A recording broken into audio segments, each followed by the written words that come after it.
Hello mga ka-OFW. Andito naman po ako nagbabalik sa aking YouTube channel, OFW Magchikis Vlogs. Ayan.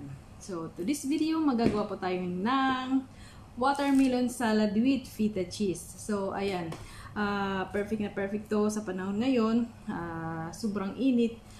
Painit ng painit pa dito sa UAE. So, ayan. Perfect na perfect to sa mga uhaw. So, ayan. Nakakasawa din naman yung laging soft drinks at hindi rin maganda yung laging soft drinks ang inyong iinumin. So, ayan, ipapakita ko lang po sa inyo yung ating mga ingredients para sa ating watermelon with feta cheese. So, ayan, meron na po tayong watermelon, nakat na po natin. So, ayan. At meron din po tayong cucumber, nakat na din po natin. Spinach leaf. So, ayan, spinach leaves. Parsley. So, na-chop lang natin yung ating parsley. Feta cheese. So, ayan, ito yung ating pampaalat o pampalasa ng ating salad. So, no need na tayo mag-add ng salt. At meron din po tayong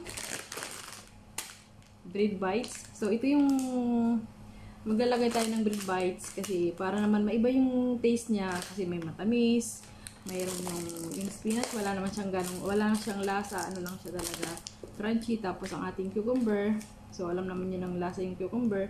So maglalagay naman po tayo ng bread bites. At saka, yung sa ating sauce naman ay maglalagay tayo ng honey at ang ating lemon at ang ating olive oil. So, ayan.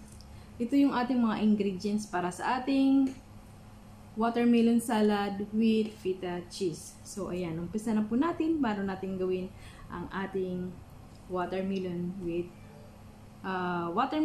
salad with feta cheese. So, ayan. Ito na po. So, ayan. Una natin gagawin ay magagawa muna tayo ng ating sauce. So, maglalagay lang po tayo ng ating lemon. Ang ating honey, maglagay lang din po tayo ng mga 1 tablespoon o 1 teaspoon. At ang ating olive oil. So, yan, very simpleng sauce lang yung ating para sa ating salad. So, mix lang natin.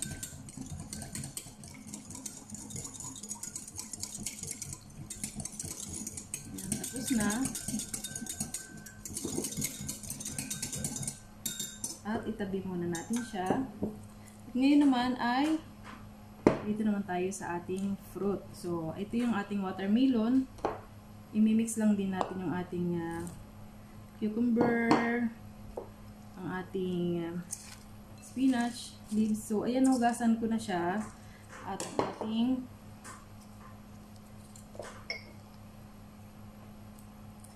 feta cheese. So, ayan.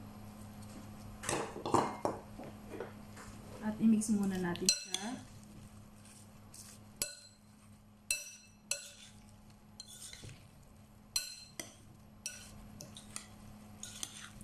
So, ayan.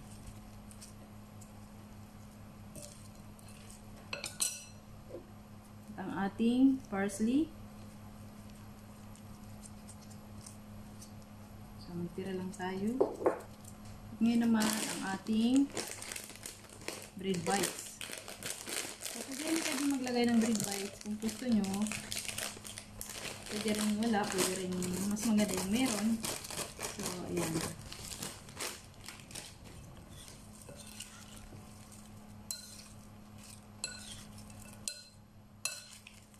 So, ngayon ilalagay na natin yung ating sauce.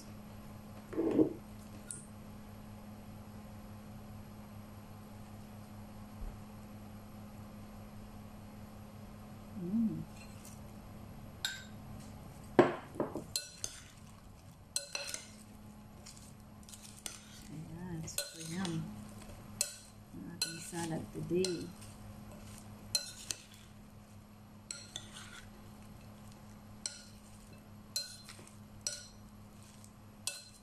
napakadaling gawin lang. Mayroon na kayong pang refreshing salad. So, ayan. Tapos na natin gawin. Parsley.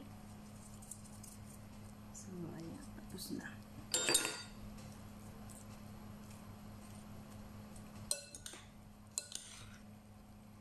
Napakadaling gawin lang ang ating salad.